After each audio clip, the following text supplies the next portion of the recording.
Selamat pagi, teman-teman semua. Selamat datang, teman-teman peserta webinar penanganan penyandang disabilitas di masa COVID-19 ini. Terima kasih untuk teman-teman yang sudah bersedia hadir di acara webinar kali ini. Terima kasih juga kepada narasumber yang sudah berkenan mengisi di acara pagi hari ini. Terima kasih Kak Tela, terima kasih Dinsos Jateng.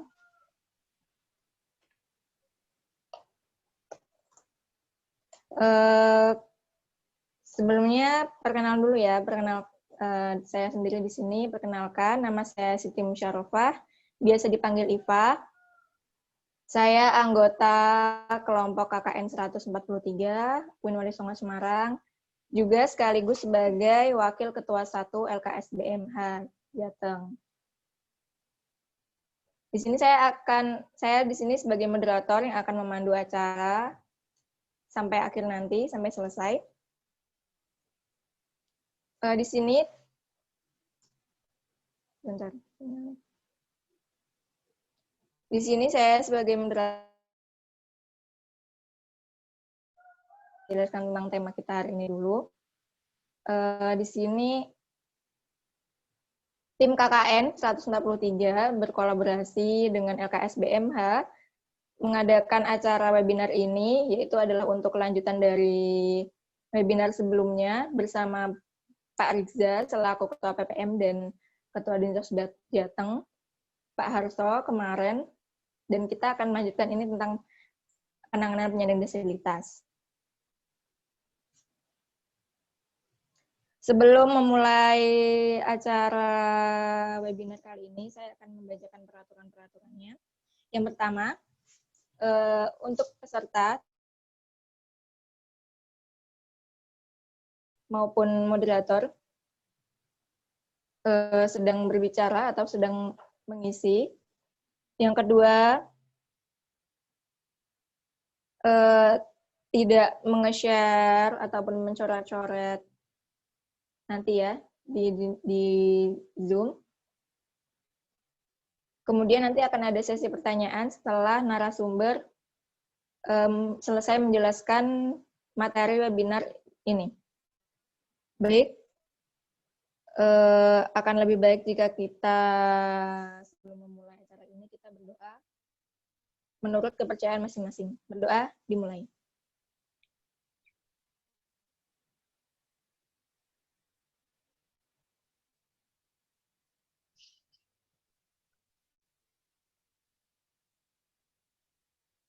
Berdoa selesai.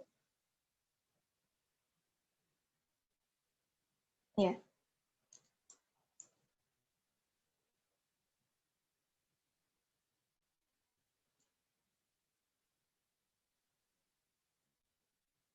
Cek apakah suara saya sudah terdengar jelas, teman-teman? Sudah. Sudah ya? Sudah. Oke.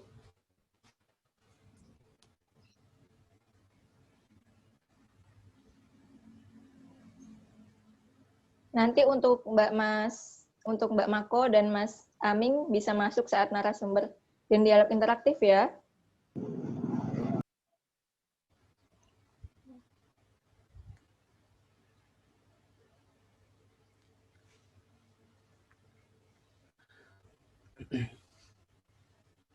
Oke. Sebelumnya saya akan memperkenalkan narasumber-narasumber kita. Yang pertama ada beliau, Mbak Martella Rivera. Beliau ini adalah founder Konekin, yaitu adalah Koneksi Indonesia Inklusif, di mana Konekin ini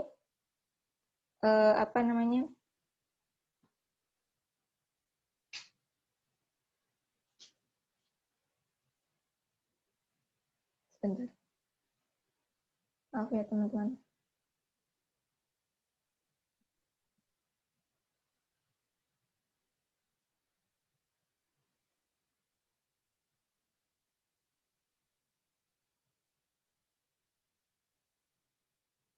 Ya.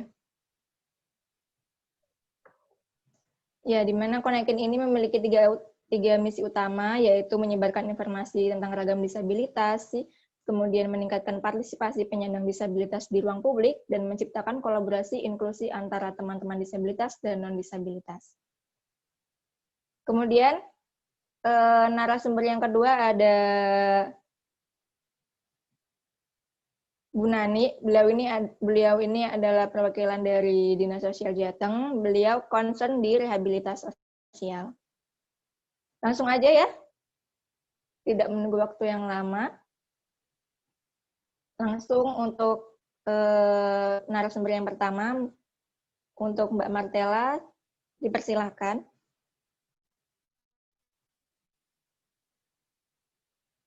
Ya, halo teman-teman semuanya. Suara saya bisa terdengar dengan baik? Bisa, Kak. Oke. Bisa, Kak. Nah, saya izin share screen ya. Iya, Kak.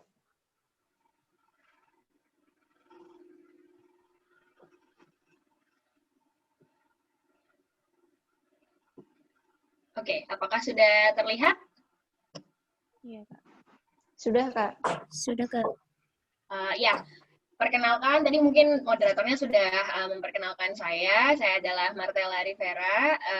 Saya foundernya Konekin, Koneksi Indonesia Inklusif. Kalau teman-teman mungkin masih ada yang baru dengar gitu ya, atau ini Konekin apa sih gitu ya, silakan langsung dikepoin di Instagramnya Konekin Indonesia. Ya, ini adalah kami, tim Konekin. Yang pertama tentunya saya selaku foundernya, kemudian ada Cynthia. Cynthia ini adalah community head kami, dan kemudian ada Arita, content specialist kami, dan ada Lores sebagai sustainability advisor kami. Konekin sendiri berdiri di akhir November 2018, jadi bulan depan udah usianya genap 2 tahun nih teman-teman gitu. Dan tadi udah disebutin sama moderator juga bahwa kami punya 3 misi, yaitu penyebaran informasi, peningkatan partisipasi penyandang disabilitas di ruang publik, dan penciptaan kolaborasi. Dan hashtag, kalau teman-teman main Instagram, hashtag yang biasa kami gunakan dan banyak banget digunakan orang adalah hashtag menuju Indonesia Inklusif. Nah, selain daripada tim inti, kami juga punya perwakilan di 17 provinsi Indonesia. Ini kurang lebih ada fotonya masih ada 9 gitu karena kemarin editan, tapi kurang lebih ada 17 provinsi yang sudah memiliki representatif Konekin. Jadi yang sepertinya orang lihat secara kasat. Mungkin ada yang bisa di-mute? Halo. Ini tolong ya tolong teman-teman peserta bisa di-mute dulu. Oke, biasa terjadi di Zoom soalnya. Nah, iya Kak, maaf Kak. Oke, kita masuk. Itu tadi perkenalan singkat Konekin. Kalau teman-teman mau tahu nanti langsung dikepoin di Instagramnya aja. Kita masuk kepada temanya penanganan COVID bagi penyandang disabilitas ya. Ini saya kasih sebenarnya judulnya yang rentan, yang terlupakan gitu. Kalau ada di antara teman-teman yang bertanya kenapa sih harus banget membahas penanganan COVID bagi penyandang disabilitas gitu. Jawaban saya adalah karena penyandang disabilitas Indonesia mungkin nggak banyak yang tahu kalau jumlahnya sebesar ini, yaitu 10,65% dari total populasi di Indonesia, atau kurang lebih hampir 27 juta, teman-teman. Jadi memang jumlahnya tidak sedikit gitu, karena itulah kita mesti peduli. Nah, apa sih sebenarnya disabilitas itu gitu? Kalau menurut dari Undang-Undang Nomor 8 tahun 2016, pengertiannya adalah yang punya keterbatasan fisik, intelektual, mental, atau sensorik dalam jangka waktu yang lama, dan mengalami hambatan atau kesulitan berinteraksi dan berpartisipasi di lingkungan sekitarnya gitu. Jadi kalau misalnya terjadi disabilitas gitu, karena di sini ada persyaratan bahwa jangka waktunya lama, yaitu minimal 6 bulan ke depan gitu. Kemudian ragam disabilitas itu apa sih? Kalau yang pakai kruk, yang pakai alat bantu dengar, yang pakai bahasa isyarat, yang pakai mungkin kacamata hitam dan tongkat karena tunanetra gitu ya. Tetapi sebenarnya ragam disabilitas itu banyak banget dan spektrumnya luas ya. Jadi disabilitas fisik aja beragam nama medisnya gitu. Kemudian intelektual, ada mental, ada sensorik, dan bahkan ada ganda. Jadi satu orang yang memiliki lebih daripada satu disabilitas. Nah, gimana sih kerentanan disabilitas di masa pandemi ini gitu ya? Ini saya fokusnya di desa karena biasanya kalau dulu saya ingat waktu KKN gitu ya, saya biasanya KKN-nya di sebuah desa tuh gitu waktu zaman kuliah dulu gitu. Udah lama banget karena soalnya saya udah lumayan tua. Jadi waktu itu memang kita fokusnya di desa sehingga saya bikin materinya apa sih sebenarnya kerentanan disabilitas di desa gitu. Yang pertama adalah akses sanitasinya yang minim. Tidak semua desa itu sebenarnya memiliki sanitasi yang layak gitu. Masih banyak yang misalnya disitulah tempat cucinya, di situ juga tempat air minumnya gitu. Jadi sanitasinya kurang baik. Yang kedua adalah kesulitan menerapkan pola hidup bersih dan sehat. Ini berkaitan dengan sanitasinya. Jadi kalau sanitasinya minim atau kurang layak juga ya nggak bisa PHBS gitu ya. Nggak bisa menjaga kesehatan dengan protokol kesehatan yang ditetapkan oleh pemerintah. Kemudian terputus dari pelayanan kesehatan reguler.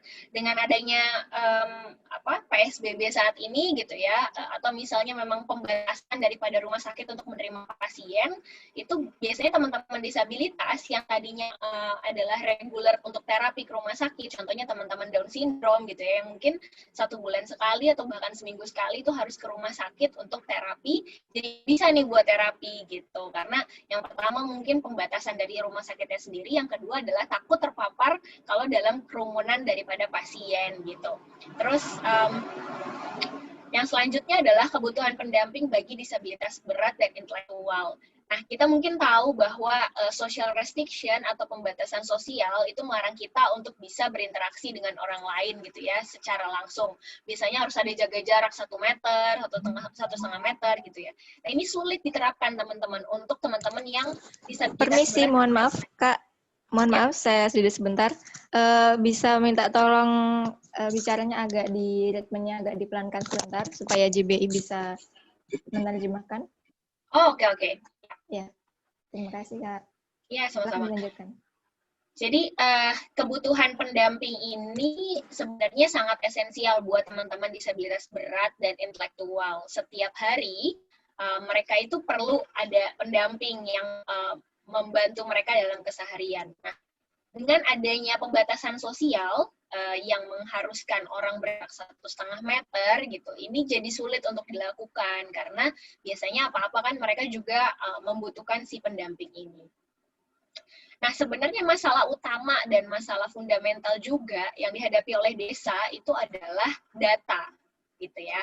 Jadi baik dinas-dinas di kabupaten, provinsi, apalagi juga perangkat desa itu tidak memiliki data terpilah disabilitas, gitu. Nah, ini efeknya apa sih kalau misalnya desa itu tidak punya data yang terpilah soal disabilitas? Efeknya adalah ketika ada bantuan sosial, baik dari Kementerian Sosial, dari Dinas Sosial, dari Pemda, atau bahkan dari kemarin, kalau teman-teman tahu ada BLT Dana Desa, teman-teman disabilitas jadinya eksklusi dari bantuan itu, atau tidak mendapatkan bantuannya, gitu. Padahal secara kriteria, mereka sangat layak untuk bisa mendapatkan bantuan, gitu ya.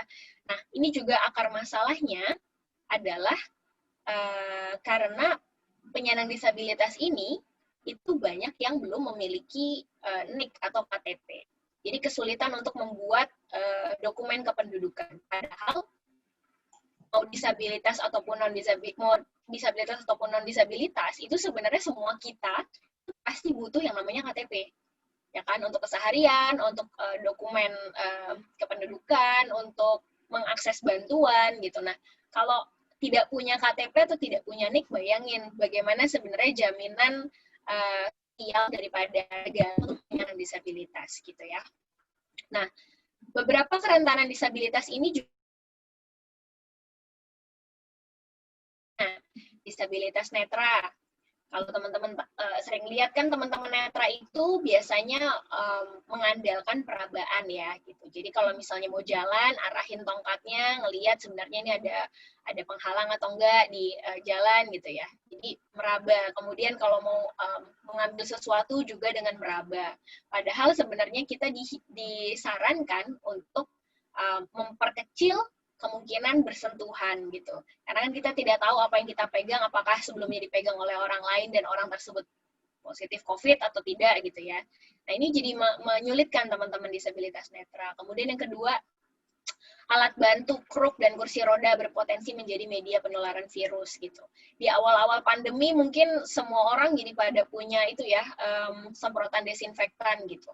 Baru pegang sedikit udah disemprot gitu. Padahal kalau teman-teman disabilitas fisik gitu yang menggunakan kruk dan kursi roda, itu kan pengganti kaki dari mereka. Jadi memang harus disentuh terus gitu ketika ingin berpindah dari satu tempat ke tempat lain gitu. Nah, itu yang menjadi juga kesulitan bagi teman-teman disabilitas. Yang ketiga, pemakaian masker. Pemakaian masker menyulitkan akses informasi bagi tuli. Ini banyak terjadi. Kadang kalau kita ngobrol sama teman atau misalnya sama tenaga medis gitu ya, kalau pakai masker mungkin jadi kurang jelas nih bicaranya. Kita sering kayak, gimana, apa gitu. Nah, bayangan kepada teman-teman tuli gitu, yang mungkin tidak bisa mendengar sama sekali suara kita. Gitu, dan tidak bisa mengetahui apa yang kita bicarakan, karena dia tidak bisa membaca gerak bibir kita tertutup masker gitu. Ini tentunya akan menghambat akses informasi bagi teman-teman tuli gitu. Padahal kewajiban di masa pandemi ini yang paling utama adalah memakai masker gitu. Nah, meskipun sekarang sudah banyak inovasi yang membuat masker dengan kain atau dengan kaca mika transparan, supaya sebenarnya gerak bibir kita masih bisa dilihat oleh teman-teman tuli gitu. Yang keempat adalah kecenderungan panik oleh teman-teman penyandang disabilitas mental. Nah, teman-teman disabilitas mental ini kan secara emosional ada yang memang kondisinya mudah terpicu oleh sesuatu yang membuatnya panik gitu. Nah, ini yang kondisi pandemi ini di mana mungkin semua orang harus di rumah, tidak bisa kemana-mana gitu ya, atau bahkan harus di kamar aja gitu. Ini yang membuat teman-teman disabilitas mental itu cenderung menjadi lebih panik gitu. Kalau ditanya apa sih sebenarnya yang harus dilakukan supaya penanganan COVID itu inklusif, saya hanya ingin bilang bahwa segalanya kebijakan, program, dan juga kegiatan gitu ya, harusnya memang mengacu kepada prinsip pembangunan inklusif. Pembangunan inklusif itu apa sih sebenarnya kalau dikaitkan dengan disabilitas? Berarti ya sebenarnya baik pembuat kebijakannya, masyarakatnya itu tidak membuat penyandang disabilitas menjadi terpinggirkan, tetapi menjadikan mereka sebagai subjek daripada pembangunan. Kalau selama ini mindset-nya orang-orang atau pemikirannya bahwa teman-teman disabilitas itu adalah objek yang harus dikasihani, yang harus dibantu gitu. Nah, kita sekarang semenjak sudah punya Undang-Undang Nomor 8 Tahun 2016 nih, teman-teman, itu pergeseran paradigmanya terjadi. Dari awalnya adalah rasa belas kasihan kepada hak asasi manusia gitu. Jadi saat ini penyandang disabilitas itu adalah sama dengan kita semua, bahwa sama-sama menjadi subjek pembangunan. Nah, prinsipnya ada 3. Yang pertama aksesibilitas, yang kedua partisipasi, dan yang ketiga non-diskriminasi. Nah, dan ketiga prinsip ini dijalankan dengan pendekatan twin track. Yang pertama ada pengarus utamaan. Apa sih pengarus utamaan? Pengarus utamaan itu artinya adalah membuat kebijakan, program, dan kegiatan baik dari tingkat pusat, daerah, maupun di desa ya, itu lebih inklusif disabilitas gitu. Jadi kebijakannya tetap sama, programnya tetap sama, kegiatannya sama, tetapi mengikut sertakan atau melibatkan disabilitas di dalamnya. Sementara yang kedua itu pendekatannya bersifat affirmative action. Artinya adalah yang tertarget gitu ya. Jadi memang dibuat sebuah program, dibuat kebijakan, dibuat kegiatan yang memang benar-benar menyasar teman-teman disabilitas gitu. Nah, tadi bicara soal 3 prinsip. Yang pertama kan kalau masih ingat aksesibilitas ya. Nah, aksesibilitas, kemudian yang kedua non-diskriminasi, dan yang ketiga adalah partisipasi. Ini saya ingin kasih satu contoh yang jelas banget gitu ya, bagaimana sebenarnya perlindungan anak disabilitas. Ini fakta bahwa sebenarnya di Indonesia itu tingkat anak yang positif COVID itu tertinggi se-Asia gitu ya. Jadi ini 584 anak Indonesia ini tuh bulan April atau Mei. Kalau sekarang nggak tahu, mungkin bisa bertambah lebih banyak gitu ya. Jadi 584 anak Indonesia positif dan 14 meninggal dunia. Ini fakta yang tidak bisa kita anggap sepele gitu ya. Ini adalah satu contoh. Ini Bulia Oktora. Ini anaknya namanya Diva gitu ya. Saya pernah kenalan waktu itu. Nah, Diva ini positif COVID-19 gitu, dan waktu itu dirawat di Wisma Atlet. Nah, ini adalah salah satu contoh dari mungkin beberapa contoh anak-anak disabilitas yang positif COVID gitu. Nah, bagaimana sih sebenarnya penanganan bagi anak disabilitas ini gitu? Dari gugus tugas COVID dan bekerja sama dengan Kementerian PPA gitu ya, mereka sudah membuat yang namanya protokol perlindungan terhadap anak disabilitas dalam situasi pandemi COVID nih. Ini kalau nanti panitia membagikan slide yang saya jelaskan, ada sumbernya di situ, tinggal teman-teman klik di kiri bawah, nanti bisa melihat si protokol ini gitu. Nah, apa yang Konekin lakukan pada saat fakta ini muncul ke permukaan, bahwa banyak anak disabilitas yang positif COVID, waktu itu kami bikin postingan gitu ya, jadi banyak mungkin di antara kita yang suka membaca berita, suka membaca yang seperti ini ya, protokol gitu ya, tapi ada juga orang-orang yang mungkin nggak terlalu punya minat baca tinggi gitu terhadap peraturan-peraturan, terhadap panduan-panduan gitu. Pada akhirnya kami merasa bahwa ketika orang sering menggunakan Instagram, maka Instagram harusnya bisa dapat menjadi alat pengetahuan bagi siapapun semasa pandemi ini. Akhirnya kami seringnya buatkan infografis, buatkan poin-poin seperti yang teman-teman bisa lihat di kanan, paling kanan. Kami buatkan itu sesingkat mungkin, tetapi tidak mengurangi substansinya, supaya siapapun yang nggak sempat baca panduan, baca protokol, atau baca jurnal-jurnal terkait dengan perlindungan anak disabilitas, itu bisa tahu bahwa, oh, ada 5 hal nih yang harus kita lakukan untuk anak berkebutuhan khusus atau anak disabilitas selama COVID, gitu kan. Nah, ini nih, jadi ada 5 hal ini. Kemudian aksesibilitas pembelajaran daring. Nah, di sini pas banget teman-teman mahasiswa ya, gitu. Mungkin di antara teman-teman kalau dalam pembelajaran daring, yang susah apa sih biasanya? Satu, bisa jadi paket datanya nih Kak, nggak ada gitu ya. Kayak, ya mahal gitu, karena tiap hari misalnya dosennya ngajakin Zoom gitu, jadi lumayan 1 bulan bisa keluar berapa buat paket data. Kedua, misalnya bisa jadi sinyal. Misalnya ada teman-teman yang KKN mungkin di daerah Indonesia Timur, aduh sinyalnya agak-agak susah nih gitu, nggak stabil gitu. Yang ketiga apa? Gadget misalnya. Aduh ini laptopnya nggak mendukung nih buat materi yang dikirimin dosen gitu kan. Ini laptopnya masih laptop jadul, atau misalnya aduh hanya bisa dari HP. Gitu. Teman-teman non-disabilitas saja banyak tuh ngadepin kesulitan aksesibilitas untuk pembelajaran online atau pembelajaran daring. Nah, apa yang dihadapi oleh teman-teman disabilitas gitu? Waktu itu banyak teman-teman disabilitas yang mengeluh, misalnya teman-teman tuli. Pak, dosen saya ngirimin materi video, tapi nggak ada subtitlenya. Kan saya nggak bisa dengar apa yang dibilang orang di videonya. Terus gimana caranya mau belajar? Gitu ya. Nah, kemudian teman-teman netra juga. Kak, ini dosen saya tuh ngirimin materi dalam bentuk PDF, nggak bisa terbaca oleh screen reader saya. Karena teman-teman tunanetra, segalanya yang bisa kita baca dengan mata, mereka harus membacanya lewat telinga. Jadi semua tulisan itu diterjemahkan dalam bentuk suara, gitu ya. Jadi nggak bisa mereka akses materi itu, gitu. Kemudian ada juga yang teman-teman disabilitas fisik yang mengalami berbagai kesulitan lainnya, gitu. Ada juga teman-teman disabilitas mental yang ngerasa bahwa Kak, ini tugas dari dosennya itu 1 hari itu bisa ada 2 tugas, saya tuh stres sampai kadang-kadang udah nggak mau ngerjain lagi karena ngerasa nggak bisa gitu. Nah, universitas sudah banyak nih yang merekrut teman-teman disabilitas sebagai mahasiswanya, tapi tidak semua dosen sudah paham gimana sih caranya supaya mahasiswa saya yang disabilitas mampu mengakses pembelajaran yang saya berikan secara online, gitu ya. Jadi, ini yang akhirnya dibantu selesaikan oleh Konekin dengan membuat program Kawan Belajar, di mana ada rekrutmen relawan dari non-disabilitas maupun disabilitas yang akan membantu teman-teman mahasiswa disabilitas ini.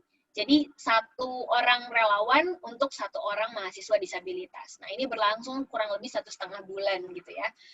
Dan yang baiknya adalah waktu itu kami mendapatkan testimoni positif di mana satu orang mahasiswa disabilitas ketika sudah menerima nilai semesteran gitu, dia kirimkan kepada saya nilainya difotoin gitu ya, dan dia dapat cum laude dan dia berterima kasih sekali. Aduh, kalau nggak ada relawan dari kawan belajarnya Konekin, mungkin kemarin saya jadi nggak bisa ngerjain tugas dan nggak bisa dapat nilai yang bagus gitu. Nah, itu kurang lebih apa yang Konekin coba bantu selesaikan di dalam permasalahan aksesibilitas pembelajaran daring. Meskipun sebenarnya, kalau teman-teman lihat di sebelah kanan, itu ada 3 panduan yang sudah dibuat oleh Kemenristek Dikti ya, gitu. Jadi oleh Dikti dibuatkan panduan, ada bagi teman-teman mahasiswa disabilitas fisik, mahasiswa disabilitas netra, dan juga untuk mahasiswa tuli dan HOH atau hard of hearing, gitu ya. Jadi sudah ada 3 ini. Tapi pertanyaannya, kalau ada mahasiswa disabilitas intelektual atau disabilitas mental, udah ada belum Kak panduannya? Rasanya belum ya, gitu. Mungkin diktinya lupa kalau masih ada 2 ragam disabilitas lagi. Nah, meskipun sudah ada panduan ini, sebenarnya yang paling dibutuhkan oleh teman-teman disabilitas adalah pendampingan, gitu. Karena ya bisa jadi panduan-panduan ini pun belum sepenuhnya dipahami oleh dosen dan juga teman-teman mahasiswa yang lain, gitu, kalau ada kerja kelompok. Di antara teman-teman di sini mungkin masih baru tahu nih kan soal 3 panduan ini gitu. Padahal sebenarnya ini penting diketahui oleh dosen dan juga mahasiswa supaya ketika ada teamwork atau kerja kelompok dan ada tugas dari dosen, semua materinya bisa diakses oleh penyandang disabilitas. Nah, ini yang terakhir yang kami lakukan adalah pemulihan ekonomi mitra disabilitas. Mungkin banyak di antara kita yang sudah tahu berapa banyak orang-orang yang di PHK karena perusahaannya tutup gitu ya. Dan dari sekian banyak itu ya tentunya ada penyandang disabilitas yang awalnya bekerja jadi tidak bekerja karena pandemi ini. Salah satunya yang mau kita capture di sini, yang mau kita kasih tahu di sini adalah saat 27 Juli kemarin layanan Go Live itu tutup gitu. Jadi ratusan bahkan ribuan penyandang disabilitas yang selama ini menggantungkan hidupnya pada Go Auto, Go Clean, Go Massage gitu ya, untuk jadi terapis pijat, jadi untuk bersih-bersih mobil atau untuk bersih-bersih rumah, yang awalnya bekerja dan mengandalkan penghasilan di situ, jadi nggak bisa lagi. Akhirnya waktu itu Konekin bekerja sama dengan kitabisa.com gitu ya. Kami bilang bahwa kami ingin melakukan penggalangan dana untuk membantu teman-teman disabilitas yang ter-PHK karena Go Live tutup gitu. Akhirnya kami bikin campaign namanya Bantu Disabilitas Bekerja. Dan senang sekali gitu ya, antusias di hari pertama kami luncurkan campaign-nya. Awalnya niatnya hanya 50 juta untuk bantu 20 mitra disabilitas nih. Tapi ternyata di hari pertama itu udah terkumpul 53 juta. Akhirnya kami teruskan gitu ya, kami tambahkan angkanya dan kami tambahkan harinya, sehingga dalam 1 bulan bisa terkumpul 101 juta, dan akhirnya kita bisa membantu 35 mitra disabilitas. Salah satunya adalah yang di sebelah kanan, itu Pak Hamid. Pak Hamid ini adalah seorang tunanetra, dia terapis pijat yang selama pandemi hampir tidak ada pemasukan gitu ya untuk order pijatnya. Nah, di sebelah kanannya saya tuh ada ibu istrinya Pak Hamid. Beliau juga adalah sebenarnya penyandang disabilitas fisik gitu, dan beliau kerjanya adalah makeup artist gitu, jadi kalau dandanin pengantin. Nah, waktu kami ke sana menanyakan apa sih Pak kebutuhannya, oh saya mau jualan aja Mbak, jualan alpukat dan durian kocok sama jus di depan rumah, terus harapannya bisa dimasukin ke GoFood gitu. Akhirnya oke, apa yang Bapak butuhkan? Yang kami butuhkan cup sealer supaya nanti nggak tumpah-tumpah kalau diantar, karena biasanya kalau cuma pakai cup yang ada tutupnya sering tumpah. Oke, akhirnya waktu itu kita ke sana dan kita berikan bantuannya. Masing-masing sama dapatnya 2.150.000, tetapi mereka boleh memilih sebenarnya barang-barang apa yang mereka butuhkan. Karena kami tidak kasih dalam bentuk uang gitu ya. Pengalamannya adalah ketika pemerintah ngasih bantuan dalam bentuk 600.000 gitu ya kepada masyarakat gitu. Biasanya 600.000 hanya bertahan nggak sampai 1 minggu untuk konsumsi masyarakat gitu. Jadi duitnya biasanya sekali habis gitu. Yang kami inginkan di sini adalah dengan 2.150.000 mereka punya sesuatu untuk bisa bekerja kembali. sehingga ada penghasilannya gitu. Jadi nggak langsung habis. Akhirnya kami tanyakan kebutuhannya, barang-barangnya apa, kami belikan, lalu kami antarkan. Ada beberapa yang memang kalau jauh dikirimkan gitu ya. Jadi itu kurang lebih yang Konekin lakukan, mulai tadi dari penyebaran informasi untuk anak disabilitas, kemudian yang kedua adalah kawan belajar untuk mahasiswa disabilitas, dan campaign Bantu Disabilitas Bekerja untuk membantu teman-teman disabilitas yang ter-PHK selama pandemi. Sekian dan terima kasih. Oke, terima kasih Kak. Sangat informatif sekali ya untuk mahasiswa-mahasiswa seperti kita. Dan mungkin saya bisa saya akan menyampaikan poin-poin yang sudah disampaikan oleh Mbak Martella tadi, seperti ada disabilitas itu adalah yang mempunyai keterbatasan fisik, intelektual, mental, maupun sensorik dalam jangka waktu yang lama. Kemudian tadi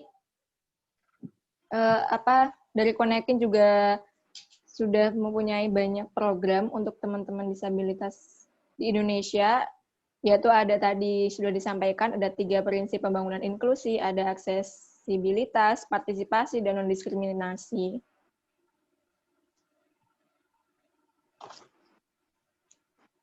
Oke, kemudian juga tadi yang terakhir juga ada programnya, yaitu ada bantu mahasiswa seperti mahasiswa yang disabilitas untuk mengikuti kuliah daring, dan tadi juga ada yang kumulat ya, alhamdulillah.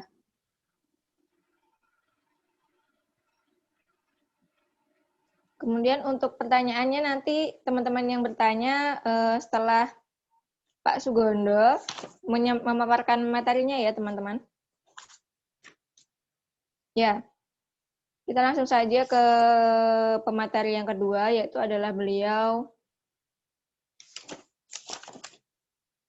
adalah Bapak Sugondo, selaku Kepala Bidang Rehabilitasi Sosial Dinas Sosial Jateng. Kepada Pak Sugondo kami persilahkan. Monggo, Pak.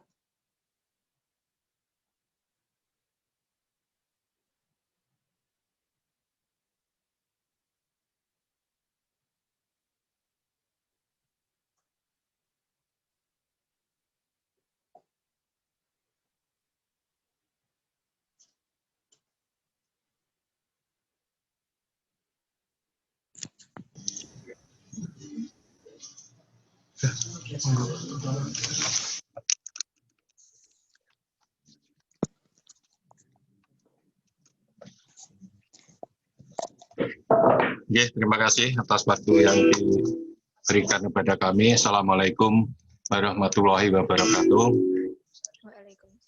Sebelumnya, marilah kita panjatkan syukur alhamdulillah bahwa kita pada siang ini bisa berdiskusi bersama dalam keadaan sehat walafiat. Bapak, Ibu yang kami hormati, atau teman-teman mahasiswa yang kami banggakan, pada kesempatan ini kami akan menyampaikan, namun demikian tadi sudah banyak disampaikan oleh narasumber sebelumnya.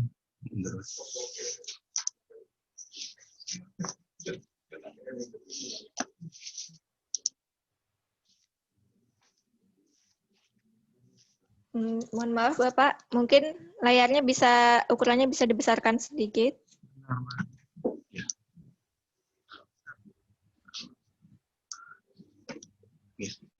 Terima kasih. Sudah bisa didengar jelas, Mbak? Sudah bisa. Sudah, Pak. Terima kasih.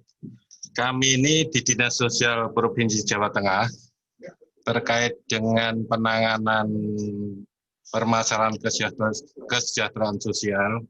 Pada kesempatan ini kami dapat tugas dari Pak Kadinas. Kebetulan Pak Kadinasnya ada acara yang tidak bisa ditinggalkan sehingga memanggilkan pada kami, Mbak. Ini mungkin kita berdiskusi bersama-sama. Namun demikian kalau kami melihat tadi sudah disampaikan banyak terkait dengan kondisi penyandang disabilitas. Kalau yang ada kami ini kami cerita sebelumnya. Memang kalau sebelum ada Undang-Undang 8 tahun 2016 ini memang masih ada perilaku yang diskriminatif, ada belum optimalnya penghormatan atas martabat dan hak. Ini dikarenakan karena sikap dan pandangan masyarakat terhadap penyandang disabilitas itu secara individu dianggap lemah, tidak berguna atau tidak bermanfaat dan harus dikasihani, dan juga masih menganggap penyandang disabilitas ini sebagai objek dan berlandasan pada charity. Namun demikian, dengan adanya Undang-Undang 8 ini penyandang disabilitas tidak untuk dikasihani, tapi untuk diberikan kesempatan yang sama seperti kita semuanya ini, dan juga penyandang disabilitas berhak untuk memperoleh pekerjaan dan penghidupan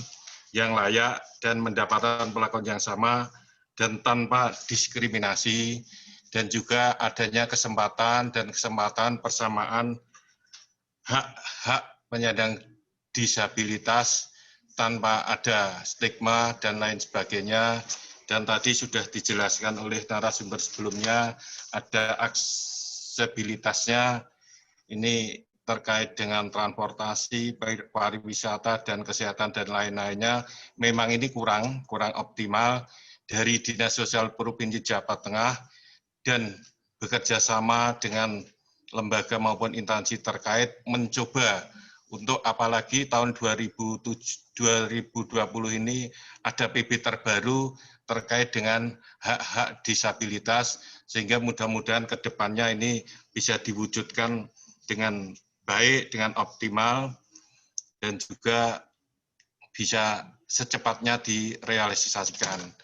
Kalau kita melihat data, teman-teman semua, ini tadi Mbak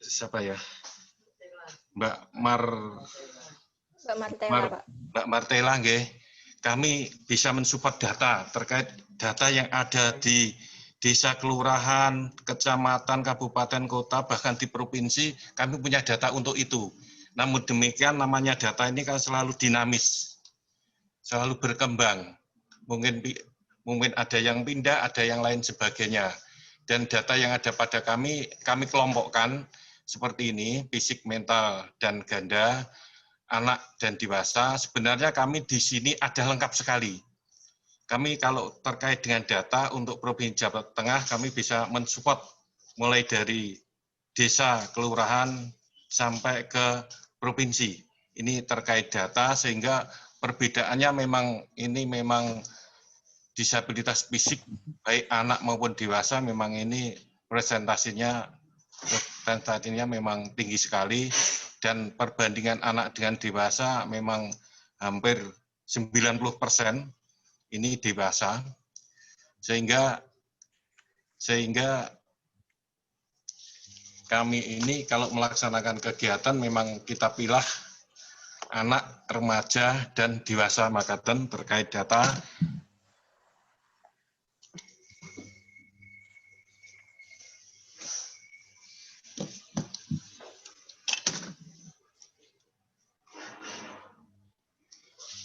Itu tadi terkait data. Dan di pemerintah Provinsi Jawa Tengah, Dinas Sosial Provinsi Jawa Tengah, ini kita kelompokkan sebenarnya PMKS itu ada pelayanan untuk anak. Anak ini mulai lahir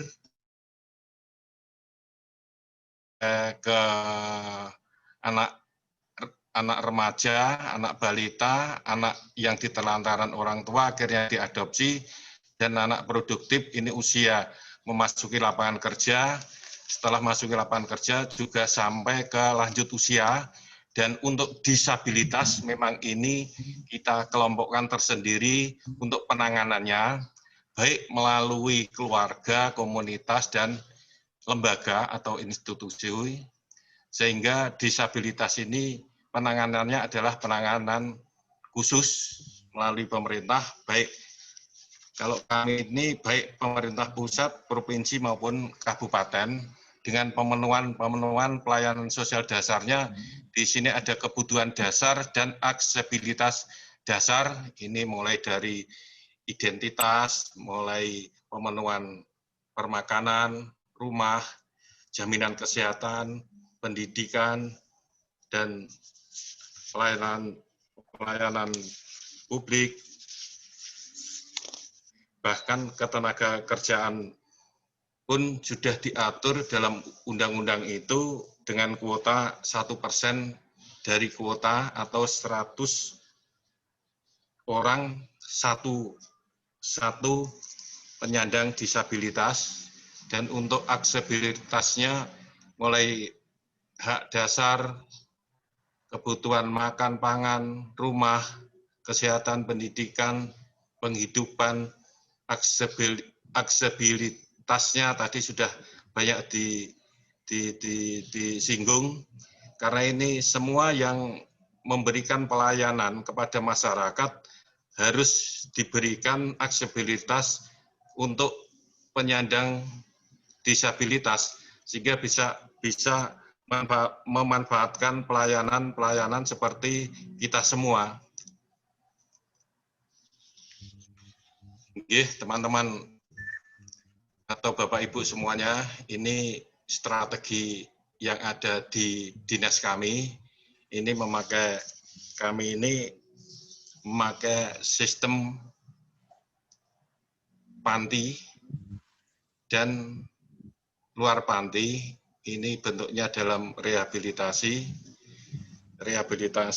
untuk panti pemerintah itu ada pemerintah pusat, itu di Jawa Tengah ada 3 panti atau balai besar yang ada di Temanggung, Surakarta, dan Pati. Dan untuk Provinsi Jawa Tengah itu ada 21 panti, yang mental itu ada 5,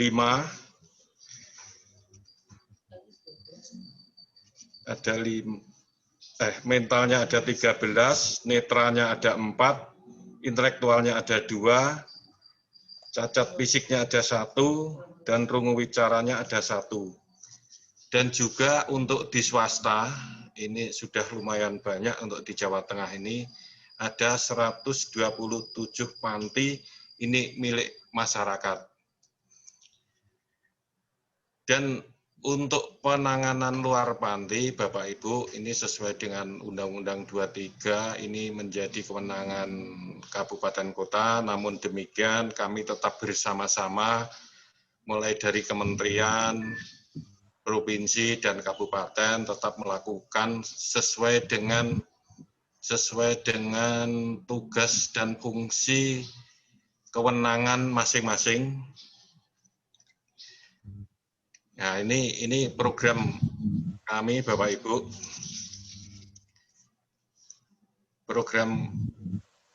Program rehabilitasi sosial itu ditujukan kepada perorangan, keluarga, kelompok, dan masyarakat yang meliputi rehabilitasi sosial, jaminan sosial, pemberdayaan sosial, dan perlindungan sosial. Nah, kalau kita bicara terkait panti, ini programnya lebih cenderung pada rehabilitasi sosial. Program rehabilitasi sosial itu untuk mengubah stereotip, prasangka, dan praktek yang merugikan penyandang disabilitas, dan juga memulihkan rasa percaya diri, harga diri, dan mengembangkan kemampuan penyandang disabilitas agar dapat melaksanakan fungsi sosialnya dalam kehidupan masyarakat. Kalau kita melihat memang programnya seperti ini, mulai dari rehabilitasi, ini rehabilitasi sosial dalam panti, unit pelayanan sosial keliling, ini tujuannya untuk menjangkau lokasi PMKS sampai pada tingkat desa atau kelurahan bagi PMKS khususnya penyandang,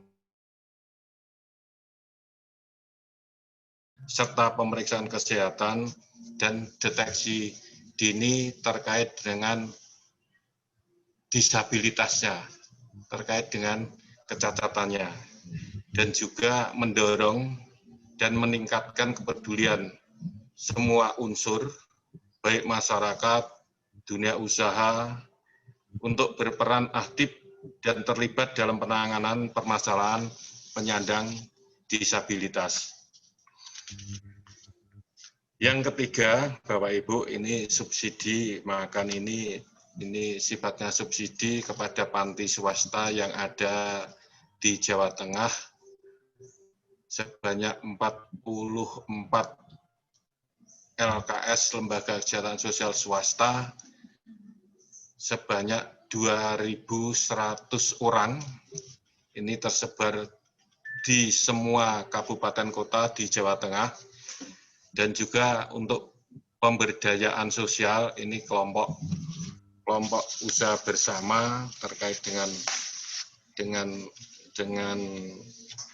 penyandang disabilitas. Pemberdayaan ini kami melakukan bimbingan, kami memberikan motivasi, kami meningkatkan keterampilannya, dan dikasih sarana, baik sarana untuk kerja maupun bantuan untuk usaha.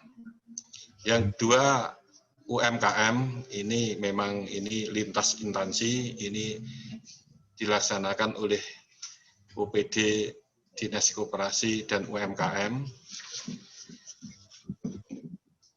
Dan juga kami kalau di level desa atau kelurahan memang kita ada program untuk perekrutan atau untuk mengetahui kebutuhan-kebutuhan apa yang seharusnya dilaksanakan baik untuk PMKS penyandang disabilitas atau PMKS yang lain. Kita melaksanakan musrekbang di tingkat desa atau kelurahan dan juga pembentukan layanan inklusi disabilitas.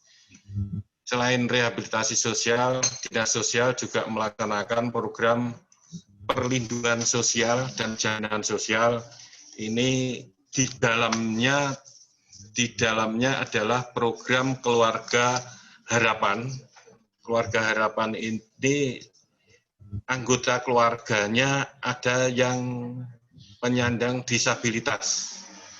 Dan juga program Kartu Jateng ini yang belum terjangkau oleh Keluarga Harapan, ini dijangkau melalui program Kartu Jateng. Begitu juga ada bantuan sosial non-tunai, ini juga diberikan, di dalamnya juga ada penyandang disabilitas.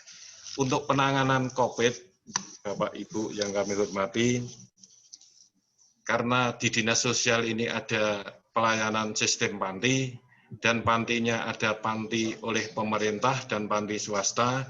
Untuk panti pemerintah ini dilaksanakan mulai dari penerimaan PM, ini harus menerapkan protokol kesehatan secara ketat, sehingga PM yang masuk itu harus ada surat dokter bebas sakit dengan bergejala, sehingga tidak merasakan gejala sakit dengan surat keterangan dokter, dan juga ada rapid.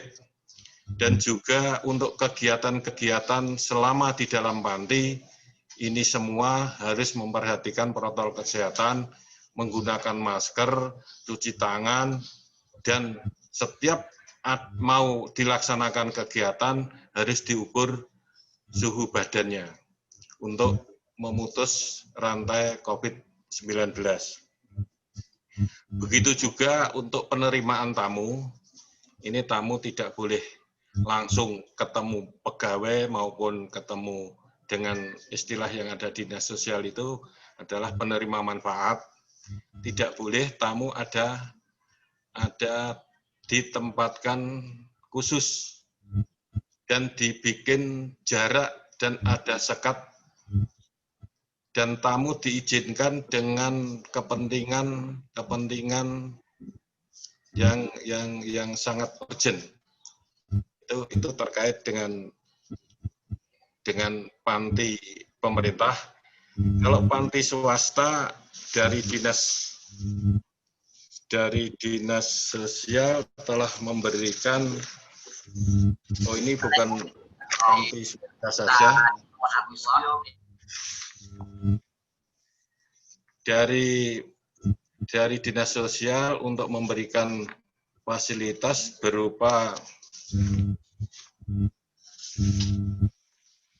berupa pelindung diri, itu ada disinfektan, alat semprot, sarung tangan, face shield, sabun cuci, dan masker, juga vitamin. Ini dalam rangka COVID diberikan kepada penerima manfaat, baik yang di pemerintah maupun yang ada di panti swasta. Dan juga sembako. Sembako ini diberikan kepada penyandang disabilitas yang ada di luar panti. Nah, ini tadi kalau kita jelaskan oleh Mbak Martela sebelumnya, kami punya konsep seperti ini. Tadi sama, kita punya hak kewajiban dan peran yang sama. Lanjut. Nah, ini sama aksesibilitasnya, partisipasinya, dan kita tidak boleh diskriminatif. Lanjut. Nah, sasaran inklusinya kalau dari Dinas Sosial kami seperti ini. Mulai dari awal pendataan, perencanaan, lingkungan tanpa hambatan, pemberdayaan dan kemandirian, mewujudkan ekonomi inklusif, pendidikan dan keterampilan, akses dasar kesehatan, lanjut. Sehingga harapannya nanti kalau kita sudah inklusi, tidak ada hal yang seperti ini lagi, seperti dalam gambar ini lagi. Lanjut. Sehingga aksesibilitasnya dengan memakai asas kemudahan, kegunaan, keselamatan, kemandirian, sehingga ini yang ada di Semarang, aksesibilitas yang ada di transportasi, ada di tempat ibadah, dan ada di jalan. Nah, kami mengalami kendala seperti ini terkait dengan aksesibilitas, pengaturan, karena pengawasan terhadap pelaksanaan dan penerapan sanksi ini masih lemah. Mulai dari perencanaan pembangunan awalnya dan gedung yang sudah jadi, karena apa? Pelakunya belum tergugah untuk menyediakan aksesibilitas. Begitu juga sosialisasi dan informasi ini belum dilaksanakan oleh lembaga pemerintah maupun lembaga pelaku usaha, sehingga kondisi fisik di lapangan memang aksesibilitas memang kurang lengkap.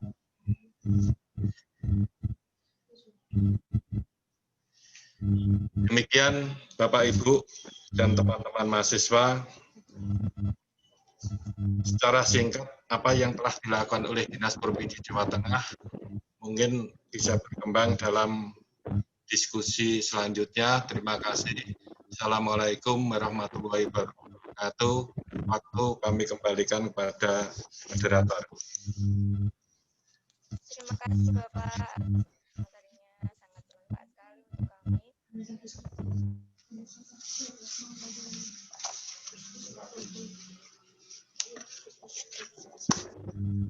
Bapak Subondo, kurang lebih sama seperti yang disampaikan oleh kendala dan juga segala usaha yang dilakukan oleh Dinas Sosial. Dan juga untuk informasi untuk teman-teman KKN bahwa sebelumnya tim KKN Unwali Songo Pak Riza bersama Dinas Sosial sudah melakukan kolaborasi untuk upgrading, verifikasi dan validasi data PMKS di Jawa Tengah. Maaf Kak, suaranya kecil. Oh ya. Sudah terdengar jelas? Sudah Kak. Saya lanjutkan ya.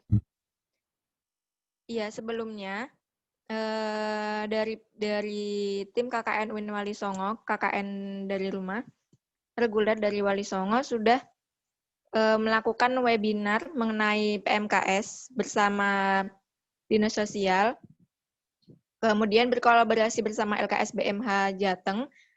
Jadi teman-teman KKN dari rumah itu bisa membantu upgrading, verifikasi, dan validasi data PMKS di Jawa Tengah. Jadi nanti ada jalurnya, yaitu mahasiswa KKN itu melakukan survei dan pengamatan PMKS di daerah masing-masing. Kemudian setelah mendapatkan data bisa diserahkan kepada koordinator LKS BMH. Setelah itu LKS BMH akan menyerahkan data kepada Dinsos Jateng untuk verifikasi dan validasi PMKS. Jadi mungkin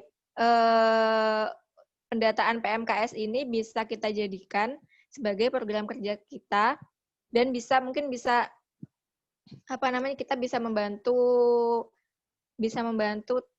Dinas Sosial Jateng untuk mendata mendata PMKS di Jawa Tengah. Seperti itu.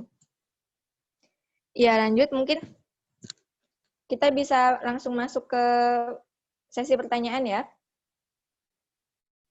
Mungkin teman-teman yang ingin bertanya bisa diaktifkan mikrofonnya atau bisa bertanya di kolom chat ya. Silakan.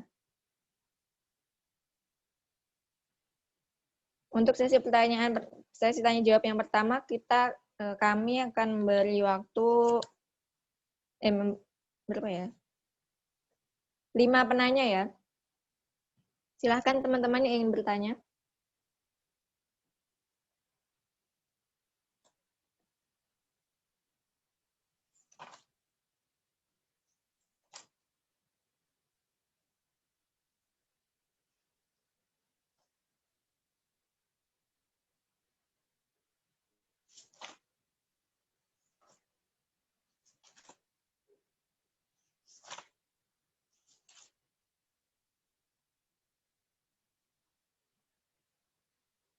Mungkin dari teman-teman LKS BMH?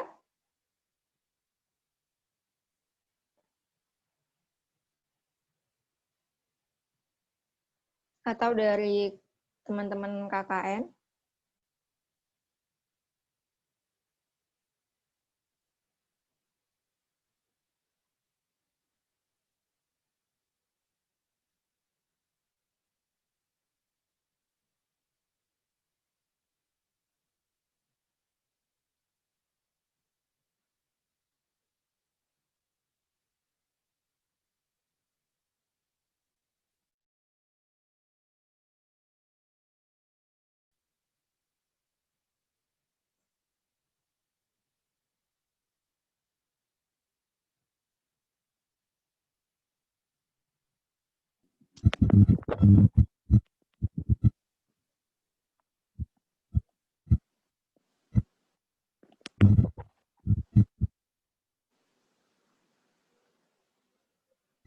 Halo, jika tidak ada mungkin saya akan mengawali bertanya dulu ya.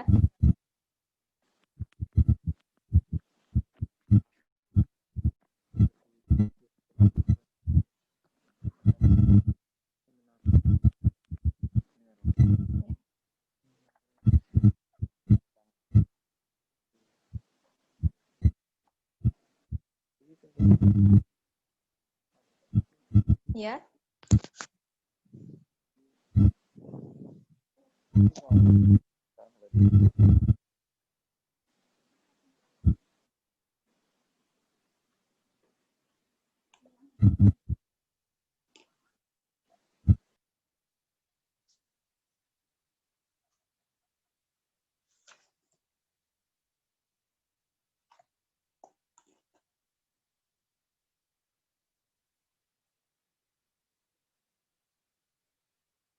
Baik, saya akan bertanya terlebih dahulu. Jadi saya pertama akan bertanya kepada Pak Sugondo nih Pak. Kan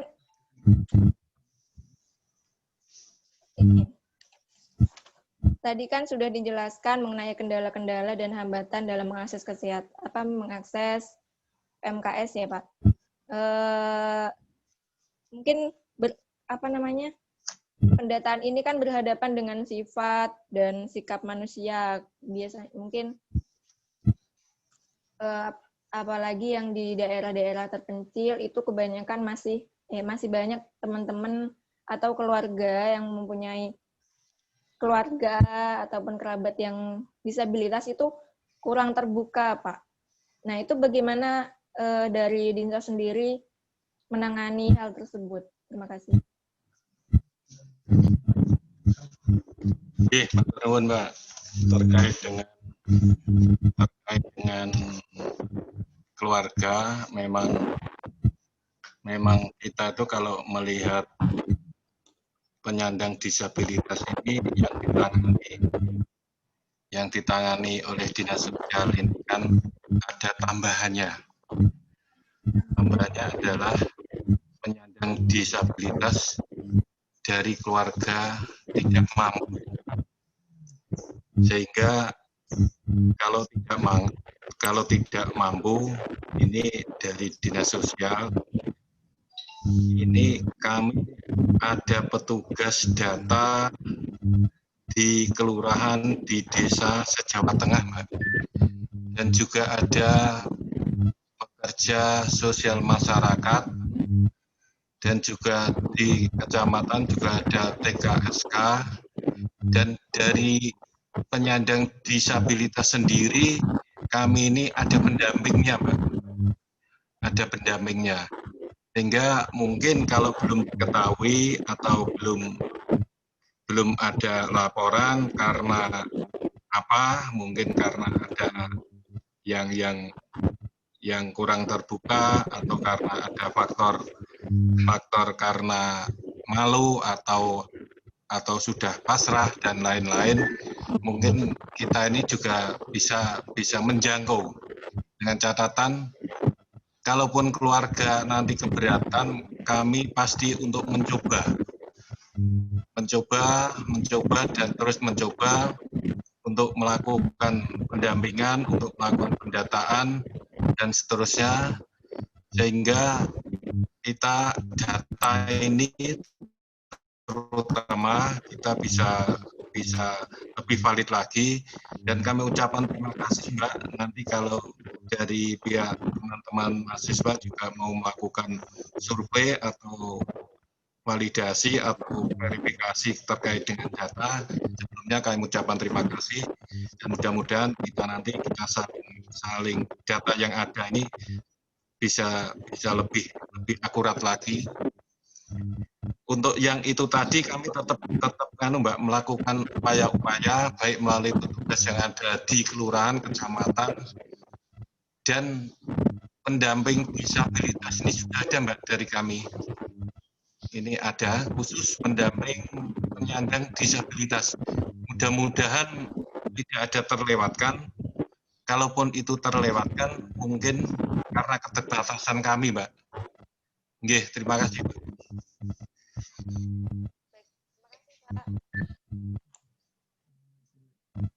Ini ada yang bertanya.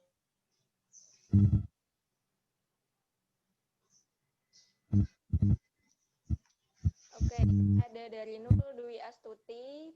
Perkenalkan, saya Dwi dari USM. Tanya, di dalam organisasi kakak Open Recruitment Relawan, terima kasih. Ini pertanyaan untuk ya berarti. Monggo Kak Tela, apakah ada rekrutmen relawan? Ini mungkin Dwi mau. Oke, terima kasih Nurul buat pertanyaannya. Ini yang sering banget ditanyakan ke Konekin gitu ya. Kadang-kadang, Kak, gimana caranya jadi anggota Konekin? Kak, gimana? Kapan buka relawannya gitu? Kami tentu dengan senang hati sebenarnya menyambut niat baik teman-teman untuk berkontribusi bersama Konekin gitu. Terkait dengan relawan, beberapa hari lalu kami baru merekrut relawan untuk pendampingan bantu disabilitas bekerja. Karena saat ini Konekin lagi bekerja sama dengan Grab untuk membantu sebanyak 60 penerima manfaat gitu ya. Nah, jadi kami bilang sama Grab bahwa teman-teman disabilitas selama di awal menjadi mitra Grab Kios itu perlu pendamping supaya kalau mereka punya pertanyaan, punya keluhan, mereka tahu mau sampaikan kemana. Dalam nggak sampai 1 hari kami buka rekrutmennya, pendaftarnya sudah banyak sekali, padahal yang kami butuh hanya 10 relawannya. Orang disabilitas gitu ya. Jadi akhirnya kami langsung stop dulu perekrutannya karena CV yang kami terima sudah cukup banyak gitu. Nah, kedepannya tentunya banyak lagi program dan kegiatannya Konekin yang akan membutuhkan relawan. Jadi bagi teman-teman yang berminat, silahkan di-follow saja Instagramnya @konekindonesia. Nanti biasanya segala informasi terkait dengan perekrutan relawan kita posting di Instagram kita gitu. Kedepannya nanti mungkin Nurul dan teman-teman yang lain bisa ikutan acara Konekin. Terima kasih. Ya, terima kasih. Terima kasih Kak. Ya, begitu ya, Mbak Nurul Dwi.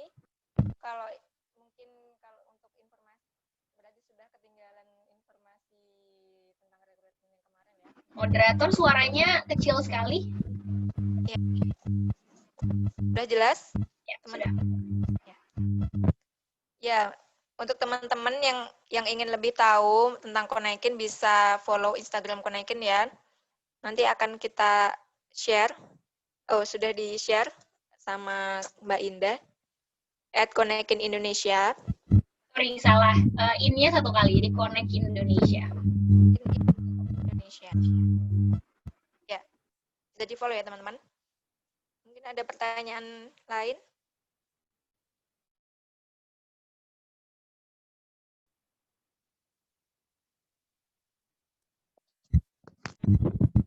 Halo, Kak Iva, moderator.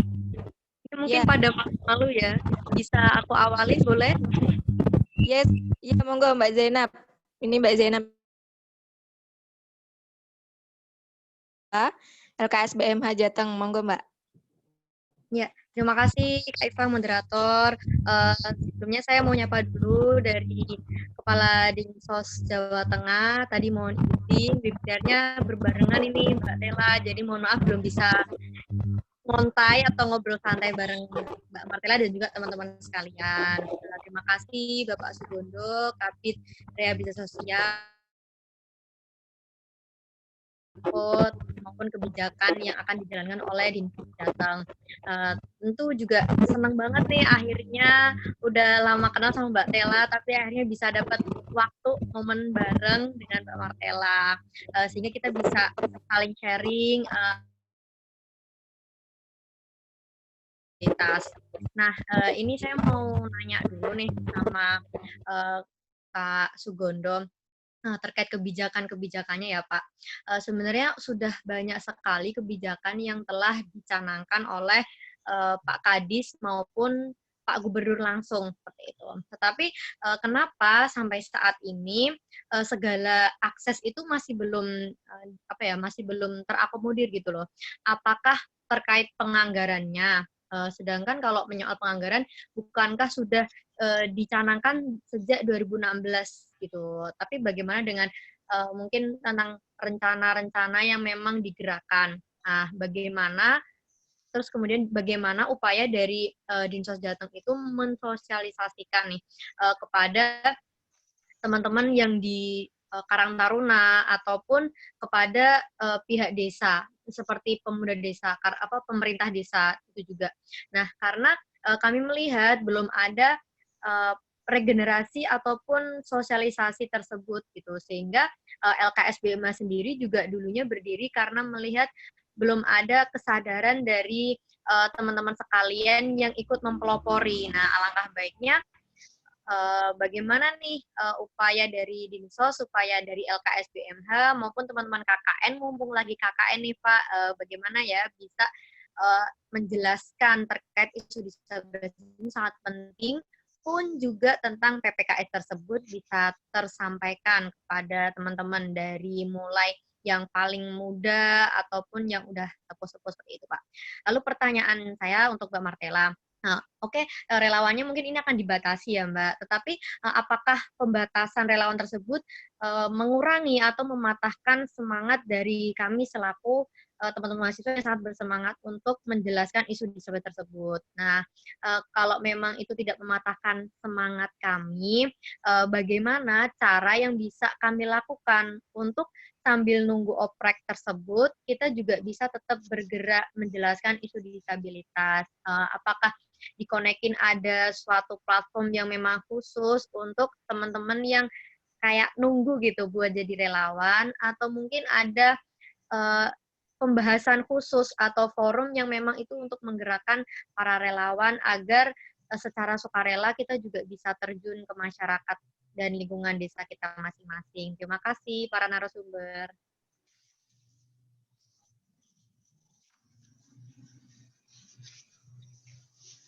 Coba saya ada promo.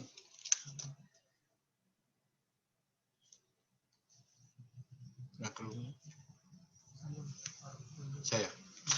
Terima kasih Mbak Zainab untuk pertanyaannya terkait dengan kebijakan yang sudah banyak sekali.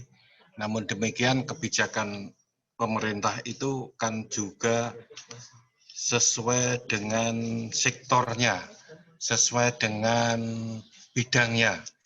Misalnya kebijakan ketenaga kerjaan. Ini kan kebijakannya 1 orang per 100 tenaga kerja yang belum, ini memang belum banyak terlaksana. Itu karena kenapa? Karena belum banyak dunia usaha yang memberikan kesempatan kerja bagi penyandang disabilitas. Begitu juga sebaliknya. Dari penyandang disabilitas ini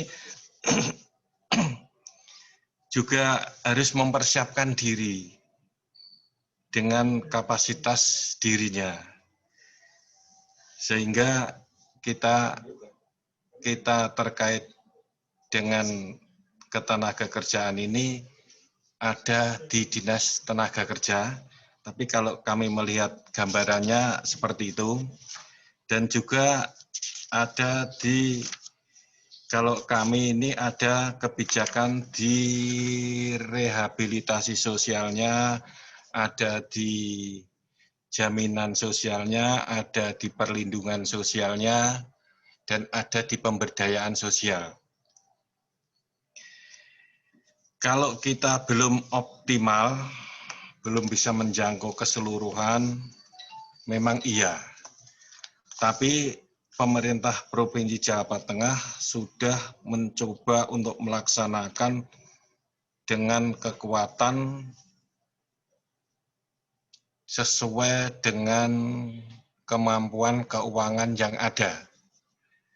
Di luar itu, kita juga berkolaborasi dengan, karena ini kan bukan tugas pemerintah saja, ini tugas dari pemerintah, masyarakat, dan pelaku usaha.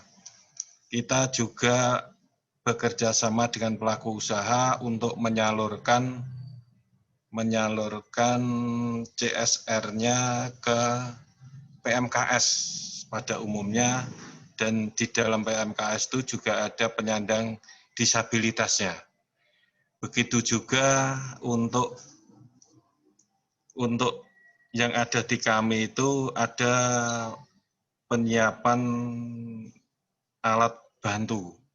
Alat bantu ini memang terbatas sekali, namun demikian kami pakai prioritas yang betul-betul membutuhkan, yang betul-betul memanfaatkan, sehingga nilai manfaatnya itu tinggi. Karena itu tadi, kalau kita melihat di masyarakat keluarga itu kan ada istilahnya keluarga kemiskinan absolut, kemiskinan yang di bawah garis kemiskinan, atau dengan istilahnya itu adalah fakir. Orang fakir itu orang yang tidak mempunyai penghasilan sehingga tidak mampu untuk memenuhi kebutuhan. Begitu juga kalau yang miskin, mempunyai penghasilan tapi tidak mampu mencukupi kebutuhan pokoknya. Sehingga prioritas dari dinas sosial adalah yang kriteria-kriteria yang seperti itu.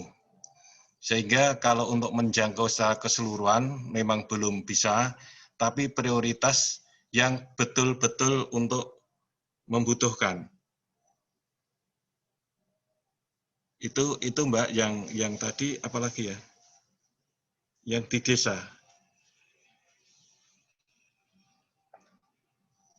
Itu Mbak yang kami lakukan memang kita diatur sesuai dengan Undang-Undang 23 itu ada kewenangan pusat, ada kewenangan provinsi, dan ada kewenangan kabupaten kota. Sehingga di pihak provinsi ini lebih cenderung lebih mengutamakan adalah sistem pelayanan yang pakai institusi, pakai sistem panti, baik panti pemerintah maupun panti swasta. Kalau panti pemerintah itu ya sudah cukup banyak, baik provinsi maupun kementerian, dan juga swasta ini ya cukup banyak di Jawa Tengah, karena 127 ini adalah kepedulian dari masyarakat, dan pemerintah ini cuma mensupport saja, mensubsidi saja, dan cuma melakukan pembinaan saja, dan juga melakukan pemantauan saja. Ini adalah mitra dari pemerintah. Saya kira itu Mbak, terima kasih atas pertanyaannya. Waktu saya kembalikan.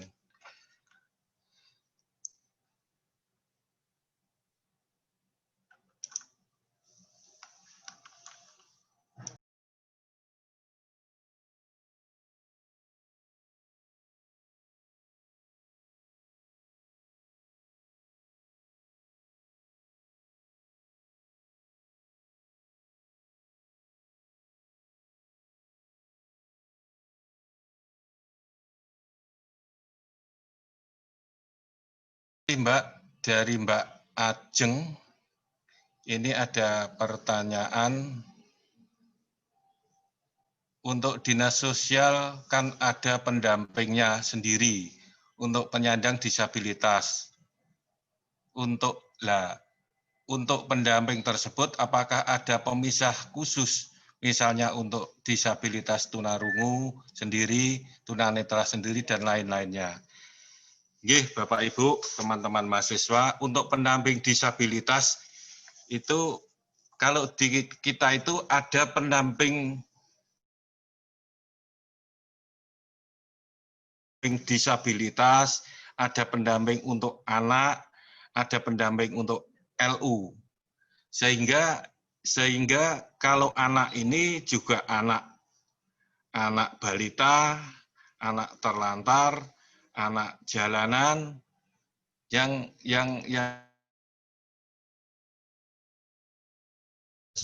kekerasan dan lain sebagainya.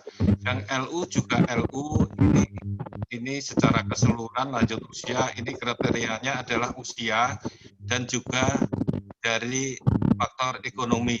Penyandang cacat ini pendampingnya adalah pendamping semua jenis kecacatannya, sehingga tidak satu tunarungu atau sensorik atau intelektual atau mental, itu tidak. Pendamping ini adalah pendamping yang ada di kabupaten kota. Ini adalah pendamping penyandang disabilitas secara keseluruhan. Makaten Mbak, matur nuwun. Oke. Terima kasih Pak. Ya, Bapak Sugondo untuk Nur Rozikin. Tadi sudah dijawab pertanyaannya. Ya, mungkin pertanyaannya Mbak Zainab tadi bisa dijawab oleh Kak Tela. Silakan Kak. Ya, terima kasih buat pertanyaannya. Tentunya kalau menyangkut dengan kontribusi nggak harus apapun gitu ya dari dalam diri sendiri, sebenarnya dengan kapasitas dan apapun yang sedang kita kerjakan sekarang harusnya bisa membawa manfaat buat teman-teman disabilitas dan juga masyarakat gitu ya. Nah, kalau dikonekin ada program atau kegiatan yang memang membutuhkan pendampingan, membutuhkan juga misalnya pengorganisasian gitu ya, sehingga karena tim Konekin tadi kalau lihat di slide hanya 4 orang gitu, kita membutuhkan bantuan dari teman-teman. Tapi cara lain adalah gini, tadi kalau di slide saya teman-teman lihat ya ada representatif Konekin. Di kepoin lagi di Instagram kita sudah ada profil mereka, nanti bisa dihubungi, misalnya ditanya, Kak ada kegiatan apa, atau Kak kita bikin kolaborasi ini yuk gitu. Mereka sangat terbuka sekali dengan kegiatan-kegiatan yang levelnya di tingkat provinsi gitu ya. Ini juga menjawab sebenarnya ada pertanyaan di kolom chat dari Yanti ya, yang bertanya ada nggak cabang Konekin di Sumedang? Nah, karena tingkatannya provinsi, Sumedang itu kan di Jawa Barat ya. Jadi sebenarnya ada atas nama Dahelia Saputri. Nanti aku coba balas di kolom chat ya Instagramnya gitu.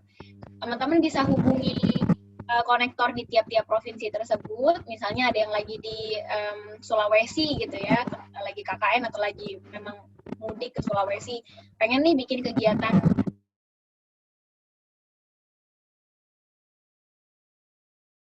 kolaborasi gitu. Itu yang pertama. Yang kedua, tadi Pak Sugondo menjelaskan dihadapi oleh Dinas Sosial terkait dengan penanganan disabilitas masa COVID gitu ya, atau secara umum. Nah, dari teman-teman mahasiswa sesederhana menjadi menjadi perpanjangan tangan mungkin dari Dinas Sosial untuk bisa menyampaikan informasi atau sosialisasi terkait dengan disabilitas di masyarakat, entah itu di keluarga gitu. Karena kadang-kadang kita lupa nih teman-teman, kita tuh pengen berkontribusi lewat organisasi luar gitu. Sementara orang terdekat kita pun sebenarnya belum tahu-tahu amat soal disabilitas gitu.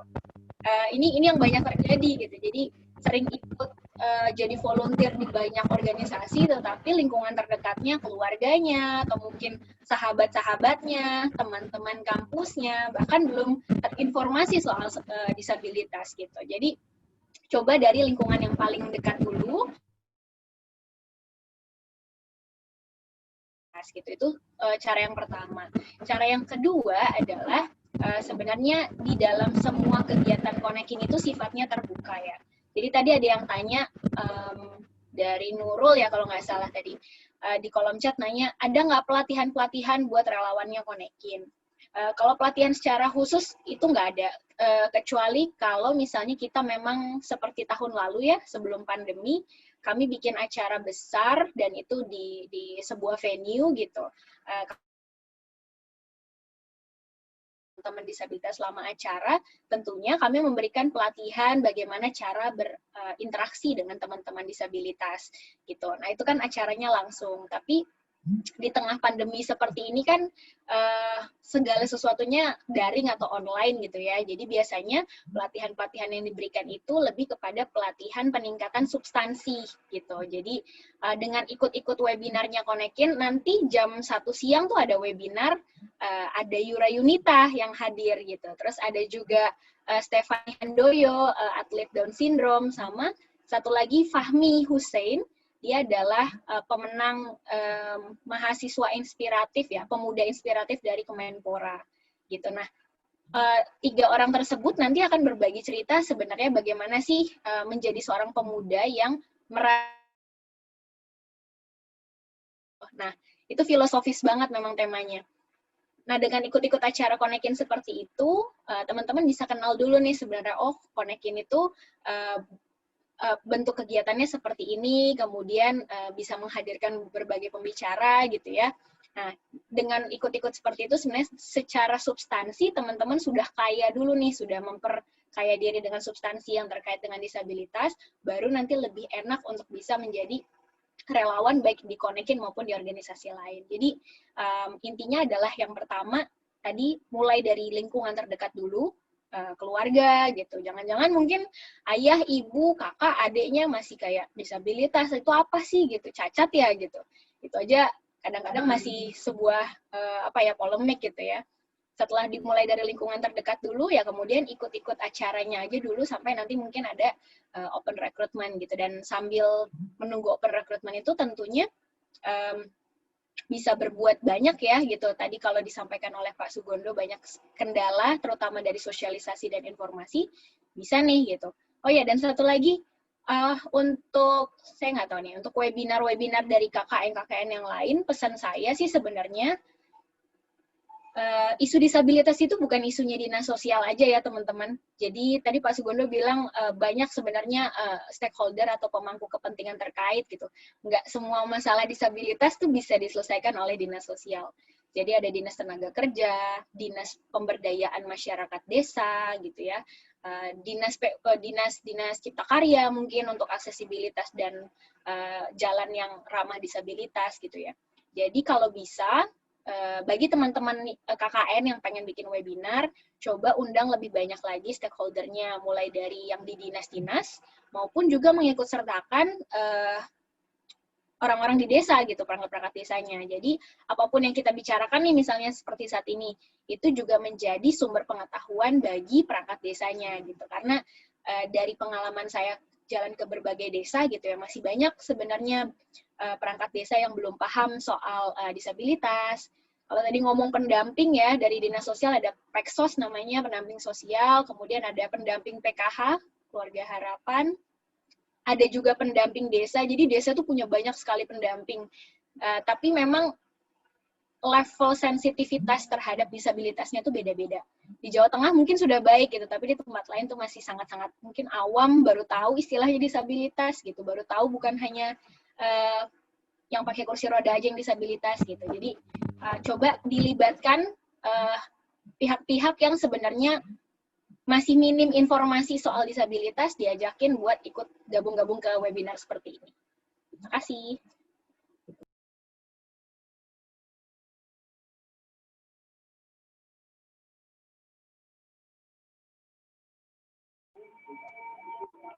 Halo, mungkin sedikit tambahan dari Mbak Martella. Saya harap mungkin teman-teman disabilitas untuk diajak jadi peran serta juga agar mereka lebih paham ya, dan juga mereka tahu dari teman-teman yang KKN juga bisa tahu apa sih yang dibutuhkan oleh teman-teman dari disabilitas itu. Seperti itu mungkin tambahan dari saya. Terima kasih.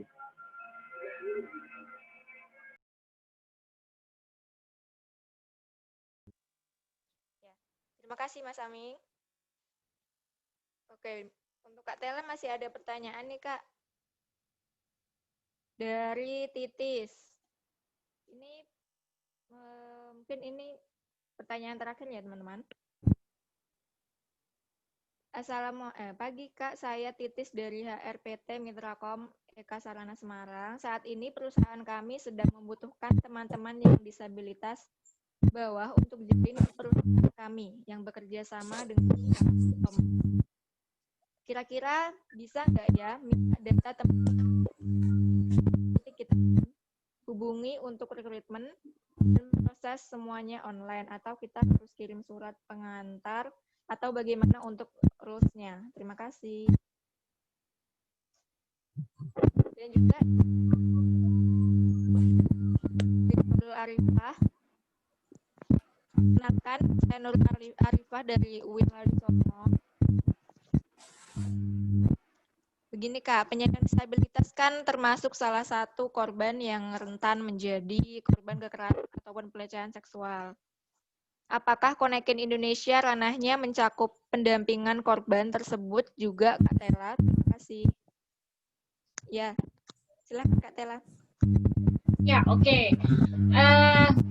Pertama aku jawab dari yang terbaru dulu ya. Ini sepertinya ada yang kesek-kesek, mungkin dari Siti kali ya, atau dari mana? Nah ya benar. Nah, untuk pendampingan korban kekerasan seksual, yang aku ingin garis bawahi di sini gini teman-teman. Organisasi disabilitas itu banyak banget, ya, dengan perannya masing-masing. Ada yang memang berdasarkan ragam disabilitas, misalnya kalau teman-teman tunanetra itu tergabungnya dalam Pertuni, teman-teman tuli itu biasanya digerkatin, teman-teman mungkin ragam disabilitas lain ada namanya PPDI, Perkumpulan Penyandang Disabilitas Indonesia. Jadi banyak banget sebenarnya. Ada juga yang memang berdasarkan kekhususan sektor ya, contohnya misalnya kerjabilitas yang ada di Jogja itu memang untuk penyalur tenaga kerja gitu ya. Kemudian ada divaling di Bali gitu untuk penyalur tenaga kerja juga. Ada juga yang memang fokusnya ke aksesibilitas. Contohnya JBFT, Jakarta Barrier Free Tourism. Jadi memang untuk ngecek aksesibilitas jalan raya dan tempat-tempat umum gitu ya. Jadi banyak sebenarnya. Nah, semua masalah tersebut enaknya tuh dibagi-bagi atau dikerjain barengan. Nggak hanya konekin aja gitu. Jadi konekin itu bukan solusi tunggal bagi teman-teman disabilitas gitu. Konekin ini justru memang dari awal dibentuk inginnya menjadi jembatan bagi teman-teman disabilitas dan non-disabilitas supaya sebenarnya tidak ada gap atau pemisah, tembok pemisah antara teman-teman disabilitas dan non-disabilitas gitu ya. Jadi untuk pendampingan korban kekerasan seksual itu kan memang perlu ada latar belakang psikologis gitu ya, perlu juga ada latar belakang hukum gitu, sehingga kalau dari Konekin sendiri memang belum pernah melakukan itu dan kami rasa kami tidak punya kapasitas untuk melakukan itu. Yang kami bisa lakukan adalah ketika misalnya ada pengaduan-pengaduan terkait dengan hal tersebut, kami akan mencoba menghubungkan dengan yang terkait. Misalnya, Mbak, saya adalah korban kekerasan seksual, tapi saya nggak punya uang buat sewa pengacara, misalnya saya mau laporkan itu. Gimana caranya? Kami akan hubungkan kepada LBH, gitu ya. Sebentar.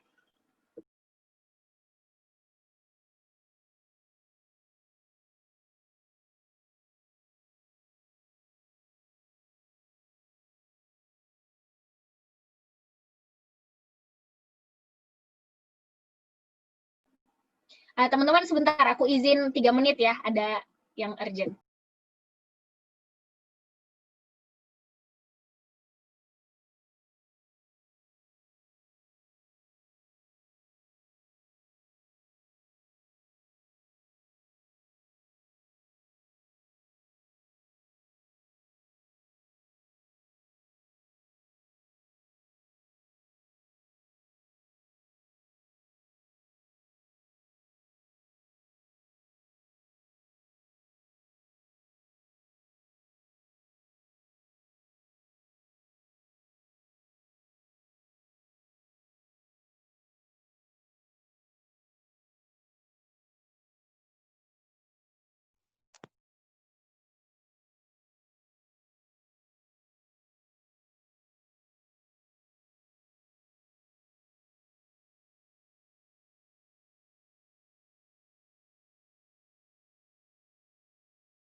Halo, sorry, maaf teman-teman. Ini karena kalau lagi WFH gitu ya, atau di rumah gitu, banyak sekali gangguannya. Tadi lagi ambil pesanan sebentar ke Abang Ojek. Ya, jadi saya lanjutkan ya. Untuk pendampingan korban kekerasan seksual itu memang sudah ada yang punya kapasitas dan sumber daya yang lebih baik daripada Konekin gitu, karena memang kami tidak berfokus pada pendampingan korban. Yang Konekin bisa lakukan tadi, kalau misalnya ada yang lapor, saya nggak punya uang buat sewa pengacara, saya harus kontak kemana gitu. Nah, Konekin itu kelebihannya adalah kami punya jejaring yang sangat luas dan lintas sektor gitu. Jadi siapapun di antara teman-teman disabilitas yang kebingungan gitu untuk mencari solusi, mudah-mudahan kami bisa bantu untuk menghubungkannya kepada yang tepat gitu ya.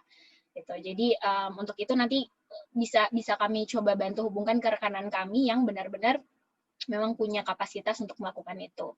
Gitu. Kemudian yang kedua tadi pertanyaannya apa ya? Jadi lupa.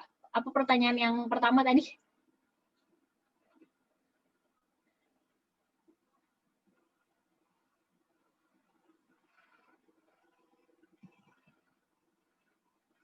Oh, yang tadi ya, pekerja ya, dari Mbak Titis tadi ya, kalau nggak salah.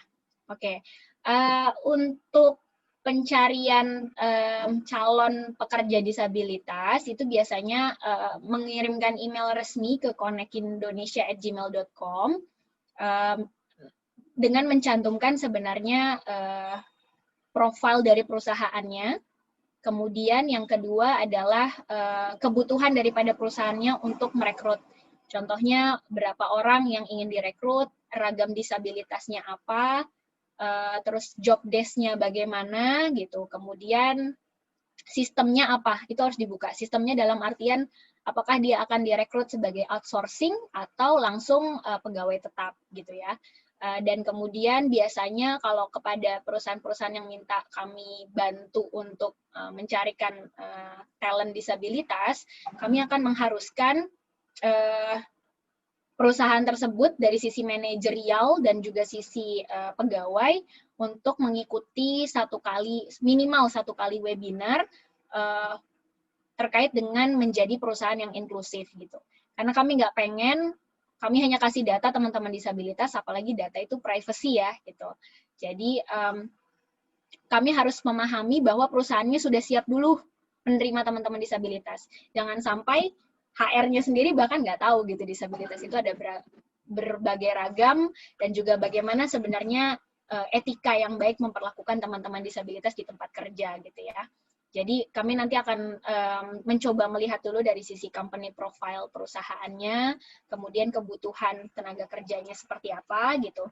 Baru nanti kami akan coba carikan apakah itu nanti akan open recruitment terbuka, atau misalnya memang dari data teman-teman disabilitas yang sedang mencari pekerjaan. Karena banyak yang mengirimkan DM atau pesan ke Konekin atau email kalau mereka sekarang lagi mencari kerja gitu ya. Jadi kalau nanti ada yang sesuai dari talent yang kami punya, nanti kami akan coba kasih. Tapi kalau misalnya memang belum ada, kita akan minta waktu untuk bisa open recruitment dulu gitu. Nanti dari sisi Konekinnya akan membantu sebenarnya menjelaskan job desk-nya kepada teman-teman disabilitas, dan tentunya yang paling penting bukan hanya merekrut teman-teman disabilitasnya, tapi membuat teman-teman disabilitasnya benar-benar punya hak yang sama dengan pekerja lain di perusahaannya. Jadi perusahaannya juga harus siap baik secara mental dan material untuk menjadi lebih inklusif gitu. Boleh nanti dikirimkan ke email konekindonesia@gmail.com ya Mbak Titis. Terima kasih.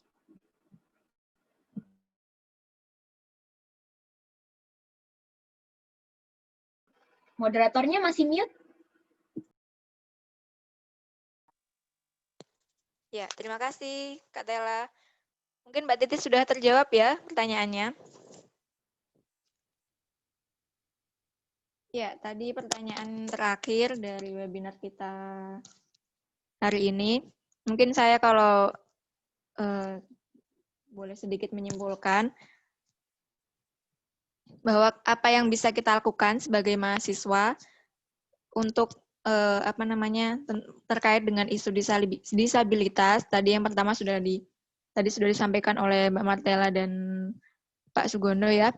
Yang pertama, kita harus memahami betul atau memperkaya diri mengenai isu disabilitas itu sendiri.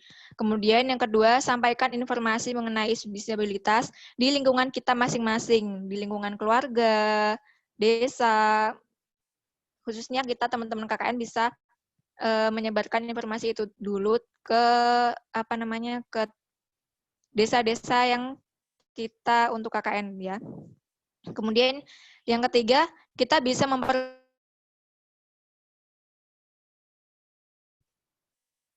ini kita bisa juga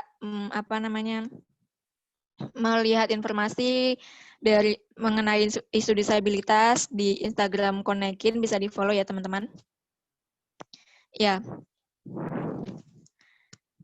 Terima kasih untuk pemateri hari ini. Terima kasih untuk Mbak Martella, untuk Bapak Sugondo sudah menyempatkan waktunya di siang Sabtu-Sabtu ini yang harusnya istirahat di rumah tapi mengikuti webinar. Terima kasih, Kak. Ya, tadi sudah disampaikan oleh Pak Sugondo dan Mbak Martella bahwa urusan disabilitas ini tidak hanya urusan dinas sosial saja, tidak hanya urusan Konekin saja, tidak hanya urusan organisasi sosial maupun lembaga yang lainnya, tapi kita sebagai mahasiswa, kita juga bisa memantik berbagai stigma dan prasangka, juga diskriminasi di masyarakat gitu. Kita juga bisa membantu mengupgrading data-data untuk teman-teman disabilitas yang ada di daerah-daerah kita sendiri. Ya, terima kasih juga untuk Mas Aming dan Mbak Mako selaku JBI kita. Terima kasih sudah sangat semangat. Terima kasih juga untuk para teman-teman peserta webinar hari ini sudah menyempatkan waktu untuk mengikuti webinar ini. Ya, mungkin kita bisa foto bersama dulu ya, Mbak Tela dan Bapak Sugondo dan juga teman-teman. Ya, silakan Bisa, Mbak Indah. bisa. Oke. Baik, teman-teman sekalian, bisa minta tolong untuk diaktifkan kameranya. Kami selaku panitia akan segera mengambil foto.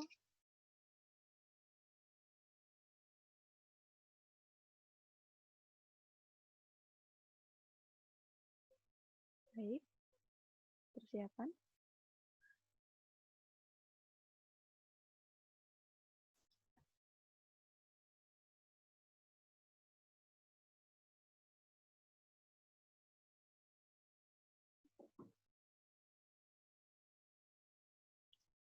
Banyak yang masih mati ya ini kameranya ya.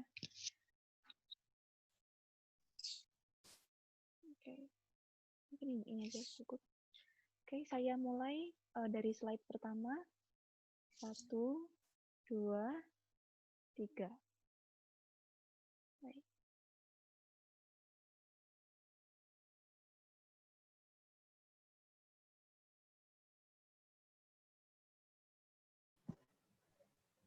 Lanjut ke slide kedua. 1, 2, 3.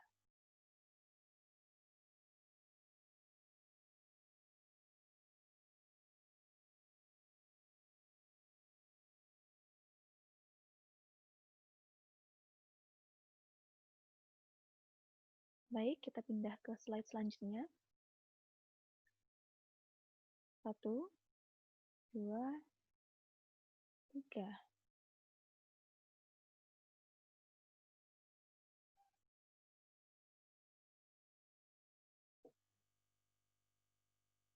Slide terakhir. 1, 2, 3.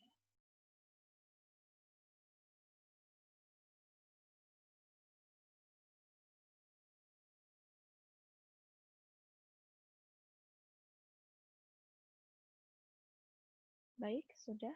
Terima kasih. Sudah, Mbak. Moderator. Ya. Terima kasih atas partisipasinya teman-teman. Apabila saya sebagai moderator sudah pasti banyak salah kata, saya akhiri. Wassalamualaikum warahmatullahi wabarakatuh. Waalaikumsalam warahmatullahi wabarakatuh. Terima kasih teman-teman semuanya, senang bisa bergabung. Terima kasih, Kak. Terima kasih.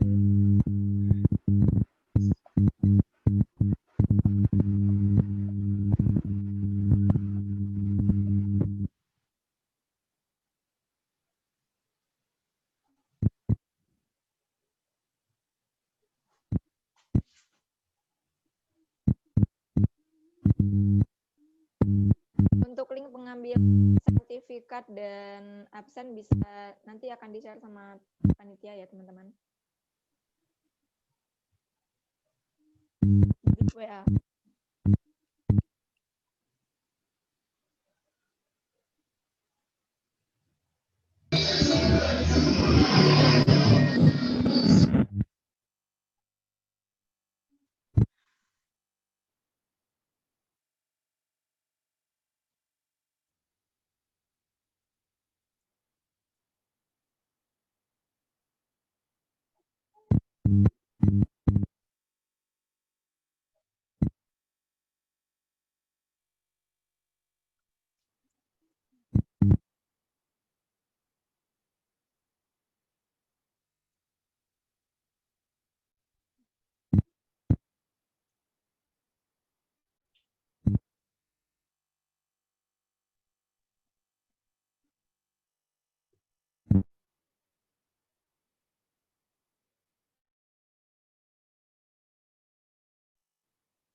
Untuk panitia jangan bubar ya. Oh, siap. Siap. Ya, terima kasih, Tari.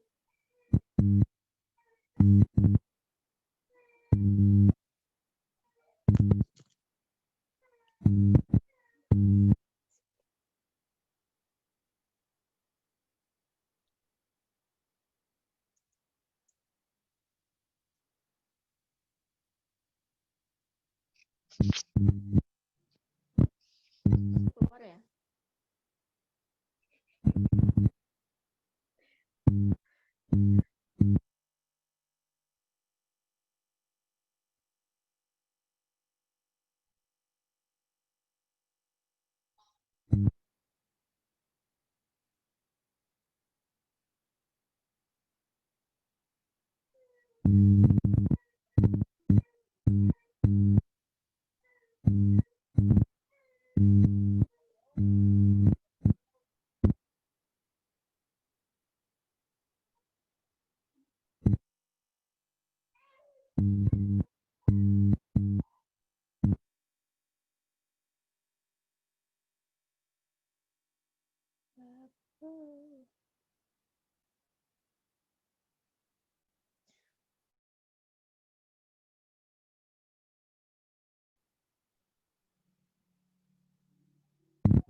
Untuk Putri Wulandari mungkin bisa ditulis ulang namanya ya di ini di apa namanya di grup WA webinar. Nanti akan dibenahi.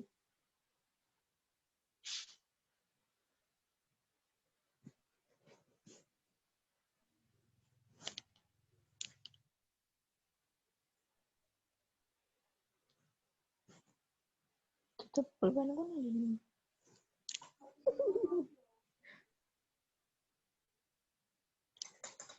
Anjing, pantas semua banget. Gimana sih gak dikate?